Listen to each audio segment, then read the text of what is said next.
So today, we're going to be talking about the balance update that's coming this Monday. That's right, ladies and gentlemen, Smashing 4 has announced a balance update coming Monday morning. We're going to be talking about all the balance changes. There's 11 heroes involved, so a pretty decent balance update. But let's talk about all the buffs and nerfs, and of course, some of them reworks. And let me know down in the comments below if you agree or disagree with any of these changes. My name is Mike, and hope you guys enjoyed today's video.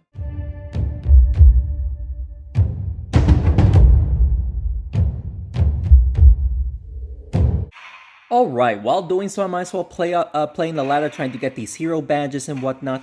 But yes, ladies and gentlemen, balance changes are coming Monday morning. And first, going to be talking about the buffs that are being added. Ooh, oh wow, all three of them got enchanted. That's obviously not good. Let me do this real quick and then I'll talk about it. Let me heal up the Naga and we should be able to push the Shaman to enchant hopefully 2 units right here. Not quite. Alright, we still got enchantment on the Sentinel.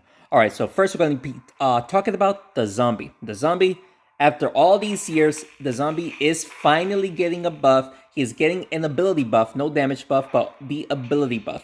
With that being said, you know, his... at level 9, his ability does 26 damage and is getting buffed to 30. Making him, of course, quite strong, especially paired up with the Striker. The Zombie Striker combo is going to be even more dangerous, so it's something to worry about. But I don't think it's something to worry about, you know, too much as of right now.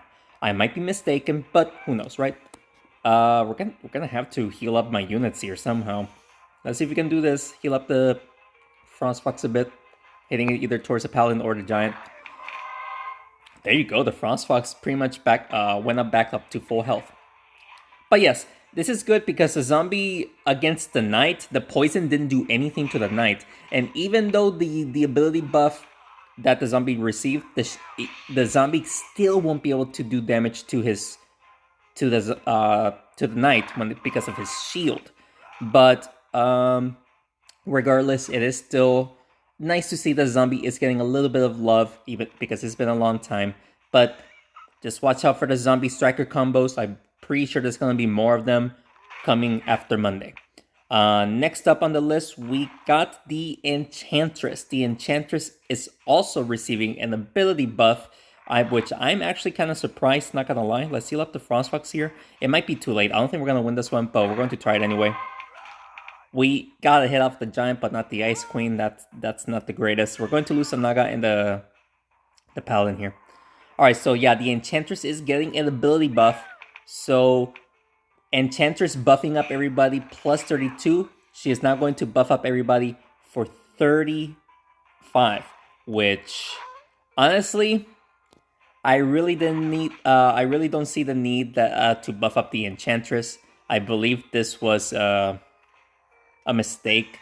I don't believe the Enchantress needs a buff at all because she already makes all of her units even stronger, and just buffing up her ability to do 35 instead of 32 is going to be much more dangerous.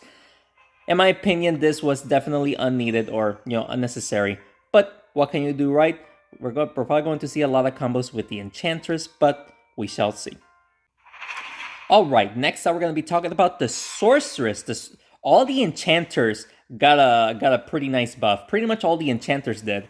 They all got a nice buff, and hopefully, I mean, I don't get why they did it, but let's talk about it, right? The Sorceress is getting a health and ability buff, so the Sorceress is going to be even tankier, and her ability is going to be much more dangerous. So her health is going to be increased from 322 to 354, which is a lot. That makes her... Wow, I think that of course makes her pass the Mice Venom when it comes to health, but still, that is a whole lot of damage. I did not expect the Sorceress to get damage right there, or sorry, get her ability right there. Not sure why they decided to do that, but there you go. You know, the Sorceress is going to get the buff and her ability as well. Same as the Enchantress. She is getting an ability buff. Used to be 32 like the Enchantress, but now it's going to be up to 37, which is of course more than the Enchantress. So now your heroes are going to receive 37 more damage than 32, like, the old 32. In my opinion, again, this was also necessary. Facing the Sorceress, in my opinion, is a headache. Very difficult to face. I probably don't have the right heroes to face the Sorceress, but it is still very annoying, in my opinion, to face. And my opinion was unnecessary to buff her up, but I don't know why they exactly did it, but they decided to buff up the Sorceress. Let me know in the comments below what you guys feel about that. I do need to take out his Frost Fox here. I think we should be able to get a double hit plus my Frost Fox hitting him as well. There you go. Yep, his Frost Fox is dead. We should win this match easily. Next up, we got the Banshee. Like I said, all the enchanters got a buff, pretty much. All the enchanters got the buff except the Shaman, and a couple of other ones, I believe. But yeah, let me talk about the Banshee real quick. Let me just get into the match. Oh, look who it is. XYZ. This person is in Discord. Very happy to see him. Let me give him the face and then let me say good luck. So we're talking about the Banshee right now. The Banshee has received an ability buff. So, her speed boost. Her speed boost already does 30% more on herself and everybody else. But now it's going to be buffed up by 20%. And what I'm not exactly sure is when it means 20%, does it means like, 30 plus 20 making it 50%? Or is it 20% of 30, which if you add it up is going to be 36% speed buff? I'm not exactly sure the number, what the number is. I'm gonna have to find out or ask in Discord. But that's pretty much what the Banshee buff is, getting an ability buff. In my opinion, again, the Banshee is already an amazing hero as it is, in my opinion. She is pretty much a tanky-ish hero that buffs everybody and does decent damage. Like, in my opinion, the Banshee receiving a buff was completely unnecessary. But, I mean, not exactly sure why they did it, but they decided to do that to the Banshee. And then now everybody's going to be much more speedier. So if you see a Banshee Yeti combo, be careful. That hero combination is going to be much more dangerous. Let's just push the Banshee the Barbarian towards the Naga here. We missed the Naga. Oops, that was a big mistake on my part. But yeah, that's it for the Banshee. Let me know down in the comments below. Next up, we're going to be talking about the Warlord. The Warlord, after a major nerf that he received, he is finally getting some love. We're going to have to do this, and hopefully we can enchant. Yes, we do enchant the Banshee. Or, I keep calling the Banshee because I was just talking about the Banshee. I do apologize about that. Yes. Okay, we're going to have to be careful with the Barbarian. Can we do this? And hopefully the Naga hits the Barbarian. Yep, there you go. Okay, cool. Perfect. That was definitely needed. That was definitely needed. He says, well played. Let me give him the thanks. He says, good game. Good game. The Warlord is getting a damage buff. Used to do 29 damage, making him the weakest damaging hero in the game. Now does 33. I still think he is the lowest damaging hero in the game. But it makes sense because nobody was using the Warlord. After the major nerf that the Warlord received, nobody was using it. Like, it was pretty weak. Very weak, honestly. This is good for the Warlord. This will definitely bring him back, hopefully, when Monday comes around, just to have more Warlord users in the game. Let's see if this change will actually help out the Warlord. Alright, next up we're going to be talking about the Wizard. The Wizard used to, dominate the meta back in the days, received a huge nerf, honestly. He received a huge nerf, but they figured it was too much of a nerf, then decided to buff up the Wizard a little bit. Only the damage, not the AoE damage, only the damage. So instead of doing 59 damage, they decided to buff it up to 65, which, I mean, honestly, it's okay. It's okay. At level 9 standards, it can make a difference. They decided not to, worry about the AoE damage, and it makes sense. We don't want the AoE damage to go high like it used to be before. But yeah, 65 damage, so it's going to become, of course, much more dangerous.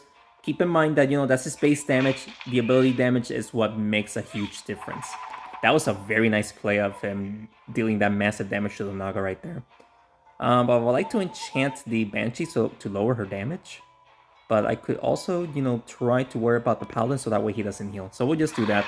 Might be a mistake, but I just don't want the Paladin, to stay alive any longer than normal. But yeah, keep in mind 65 plus the ability damage. So, hey, it's going to be pretty good for the Wizard whenever the balance update comes out. It's going to be pretty nasty, but we shall see. Let's see if we can enchant both of these guys right here. Yes, we were. Frostfox doesn't even need to heal. Alright, and that was actually all the buffs, which was actually quite a lot. Like 6, which was a pretty decent number to see. This should take out the Paladin right here. I don't want the Paladin alive. Bada bing, bada boom. Perfect. Alright, now we're going to talk about all the nerfs. I think there's only like 3 or 4. But yeah, these nerfs are definitely needed in my opinion. And thankfully they did address some of them. Not all of them, but some of them. We're going to be talking about the Thunderpaws right now. Thunderpaws, as you know, has been an incredible hero when it first came out. And even with the nerf that the Thunderpaws received, he is still incredibly strong. Still incredibly strong. The charges just does too much damage. So that's what they decide to do. They decide to nerf the charges damage. So instead of doing 32 damage times 3, which is 96, it decided to do 26 times 3 is 78. So nerfing the charges by 6 at level 9 actually makes up a huge difference because, of course, there's multiple charges. So thankfully, the charges doing less damage, it could be much more easy to handle because holy guacamole, the Thunderpaws is already a difficult hero to face. What I don't need to worry about is his charges. It's just way too much. This was a good change in my opinion. Thunderpaws is just incredibly strong. Let's take out the Banshee, I guess, so that way we don't need to worry about the Yeti getting a buff. So let's do that. Alright, next up we're going to be talking about the Archon.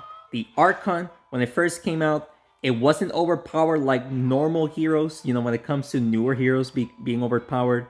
Archon is not overpowered, but he actually makes other heroes overpowered pretty much, giving them a defensive aura and hitting heroes in the aura with an additional damage. So, yeah, Archon was incredibly strong. Incredibly strong. Okay, this guy decided to surrender instead of surrendering. Or, put the phone away instead of surrendering. But yes, the Archon's health is going to be dropped from 520 to 578. He was pretty much like a knight, doing the same amount of damage and the same amount of health. He was pretty much like a knight. And thankfully, they decided to nerf the health, so now he has the same amount of health as like maybe the Jossum, if I'm remembering the health correctly. So this will work very well. He's not going to be a super tank anymore, but he's still going to be kind of tanky. And of course, his ability is his most dangerous thing. His ability, thankfully, is also getting nerfed from 26 to 21. So the defensive aura, instead of tanking 26 damage, is going to be 21. And the Sorceress aura, whatever you want to call it, instead of receiving 26 damage, it's going to be receiving 21 damage.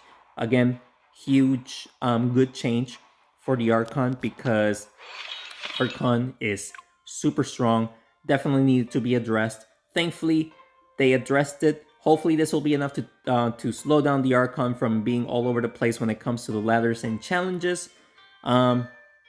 Just happy to see that the Archon got nerfed. Alright, so the final hero they're going to be talking about when it comes to nerfs, it's going to be the Gargoyle. The Gargoyle, when it first came out, nobody was using him. Nobody saw the potential that the Gargoyle had.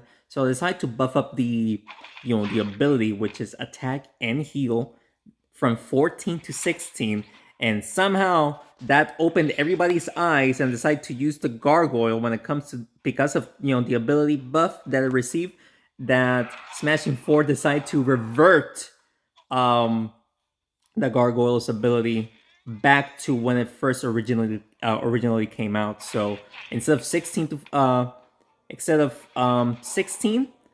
they decided to drop it back down to 14, like it used to do before. And honestly, I can see why they did it. Everybody was using Gargoyle paired up with the Thunderpaws. It's just crazy the combination that they both can do. Will everybody still be using the Gargoyle, using its regular stats that it used to have before? That is the ultimate question. We're gonna have to find out and see. I might be in a little bit of trouble here, honestly. I want to heal up the Naga. So let's do this. This should also heal up the Shaman. Yep. Alright, so we also took out the Goblin. That's good. But the Naga is about to die, so we are in a little bit of a pickle because we have no attackers. He's going after the Shaman. He might push the Berserker. He missed. Thankfully, he missed the Berserker. So let's actually do this, and this should also push the Berserker towards the Naga. Thank you. Also taking out the Berserker. That's good. All right.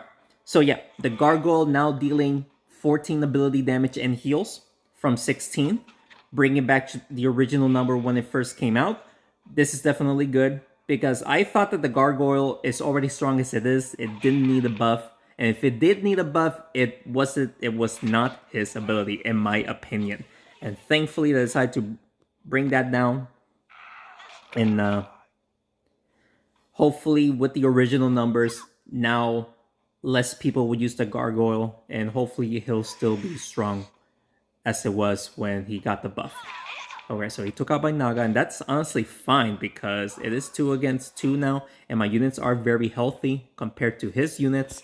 Let's just do this because we don't have a good angle to heal up the Shaman right there. Wow, we still managed to just get an amazing play there. A double kill there. I did not even expect to do so. And we actually got 4 wins in a row right there. Honestly, we're doing amazing here. We're doing amazing. Look at this. We also got grand champions just by talking with the all of these balance changes that we are going through. And we still got 2 more to go. And they're reworks. I'll let you know. Oh, sorry about the notification that I just received. I'll let you know the reworks after I open these orbs. Alright, we got 2 more heroes to talk about, and they're getting a rework. For those who don't know what a rework is, it's pretty much getting a buff and a nerf at the same time. So when it comes to these reworks, let's talk about the Sentinel. The Sentinel, it's finally getting touched after I think it's released. He hasn't been touched at all, if I'm remembering correctly. And he is getting a health buff. Yeah, they're increasing his health. He's already a tank as it is, and they're buffing him up even more, which, when it comes to health, in my opinion, I don't think that was necessary. He doesn't need a health buff as it is. Hopefully he doesn't take out my Shaman here. Oh yeah, my Shaman died. We don't even have any units enchanted, which is so bad for us. Alright. That sucks, but we can still win this. But yes, the Sentinel health is going up from 542 to 569, which is pretty high. Still doesn't beat the werewolf when they decide to make her a monster, but still, it's a decent number, 569, and I can imagine at level 25, that is going to be an incredibly high number. But yeah, his Sentinel is getting a health buff pretty high. But now let's talk about the nerf that's about to receive. The nerf is... Wait, I might have to do... Let's just hit both of these guys before I continue talking. There we go. Alright, now we're going to be talking about his ability. You know, the laser beams that you guys are angry about, I get angry too. The laser beams that goes left and right, up and down, you know, coming around the wall, that stuff. You know, the laser beam is getting a nerf, a damage nerf. So instead of doing 42 damage, it's going to be doing 38. And that right there, I do agree The laser beam, sometimes it was just way too much. Definitely needed to work something out when it comes to the laser beams right there. And thankfully, they finally addressed the damage. I expected, something else to be addressed when it comes to the Sentinel, because sometimes the Sentinel is just way too much. And maybe even lowering the laser beam's damage might not even be enough to make the Sentinel be less useful. But I mean, let's see if this change will work out for the Sentinel, because a tanky hero that just shoots laser beams is pretty annoying as it is already. Let's see how well it does after this this change. And finally, the last hero that we're going to talk about is going to be the Huntress. The Huntress is, of course, receiving a rework, so a buff and a nerf. Her health is getting a nerf. Her health is getting a nerf from 458 to, I'm sorry, I'm looking down because I got the notes there, to 435. So they nerfed her quite a bit, honestly, almost 30 health at level 9, which is honestly quite a lot. I don't have the percentages in the notes here. There's gonna be percentages on the pictures I'm going to be posting on the video here. But yeah, that is quite a health drop for the Huntress there. Quite a bit. And but her ability is going to be receiving 10%. So everything when it comes to attack, defense, and speed, they're all going to be receiving a 10% buff, which is definitely going to make her more viable. I'm just worried that the health might have been too much that to lower her, because after the the huge nerf that she received, almost nobody is using her. But hopefully with this rework, she'll be more useful, even though the health did drop quite a bit. But we're just going to have to wait and see until the balance update comes out, which will be Monday morning. And with that being said, guys, that is all of the balance changes that the heroes are going to be, affected by. We're just gonna have to see Monday and see how well do they do with the new changes. And with that being said, guys, I hope you guys enjoyed today's video. And if you did, please make sure to hit the like button down below and subscribe to the channel for more Smashing 4 videos. This is quite a bit of a balanced update. 11 heroes getting changed. That is 20% of the roster. So it's a pretty big balance change. However, there is a couple of heroes that needs to be addressed. For real, I don't get why they didn't nerf a certain hero. But, I mean, there's nothing I can do, right? It's not like I can tell them, hey, do this, do that, and they'll listen to me. Of course, they're not going to listen to me. But that's all good. If you guys have any recommendations that you want to see, I got a couple of recommendations I got to work on. Just be patient with me. I'll get to your recommendations shortly. But if you do have some, just let me know down in the comments below, and I'll certainly do it for you guys. Thank you so much for watching this video, and thanks again for your continued support. I will see you in the next one. Take care.